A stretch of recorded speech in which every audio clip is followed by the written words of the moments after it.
जय माता दी।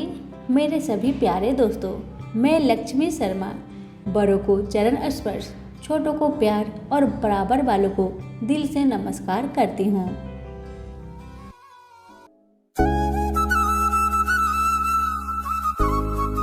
आज की कथा में आप सभी सुनेंगे कि वृंदा कैसे बनी तुलसी। कथा।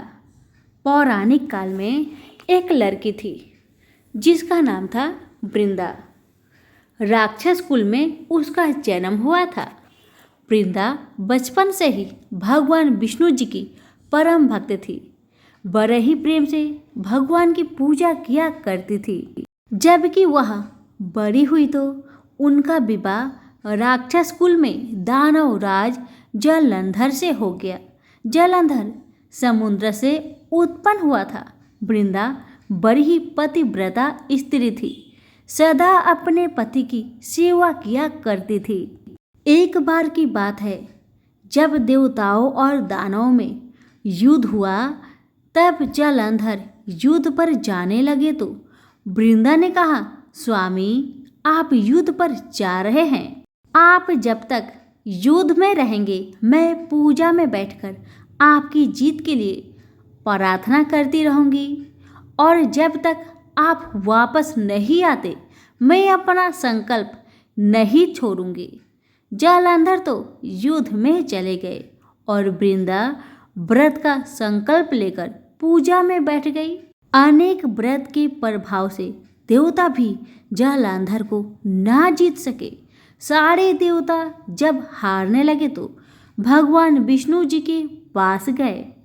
सबने भगवान से प्रार्थना की तो भगवान कहने लगे कि वृंदा मेरी परम भक्त है, मैं उसके साथ छल नहीं कर सकता।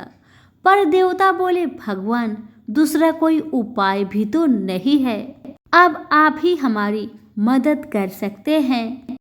तब भगवान ने जलंधर का ही रूप रखा और वृंदा के महल में पहुंच गए। जैसे ही वृंदा ने अपने पति को देखा, वे तुरंत पूजा में से उठ गई और उनके चरण को छू लिए। जैसे ही उनका संकल्प टूटा, युद्ध में देवताओं ने जलंधर को मार दिया और उसका सिर काट कर अलग कर दिया। उनका सिर वृंदा के महल में जा गिरा। जब वृंदा ने देखा कि मेरे पति का सिर तो कटा पड़ा है, तो फिर ये जो मेरे सामने खड़े हैं ये कौन है? तब वृंदा ने पूछा, आप कौन हैं जिसका स्पर्श मैंने किया?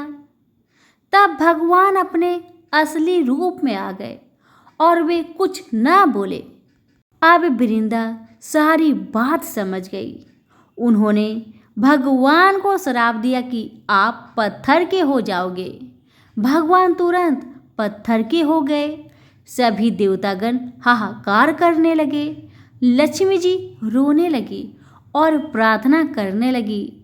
तब वृंदा जी ने भगवान को वापस वैसा ही कर दिया और अपने पति का सिर लेकर वे सती हो गई।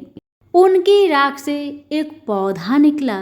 तब भगवान विष्णु जी ने कहा, आज से इसका नाम तुलसी है और मेरा एक रूप इस पत्थर के रूप में रहेगा, जिसे शालिग्राम के नाम से तुलसी जी के साथ ही पूजा जाएगा। और मैं बिना तुलसी जी के प्रसाद स्वीकार नहीं करूँगा।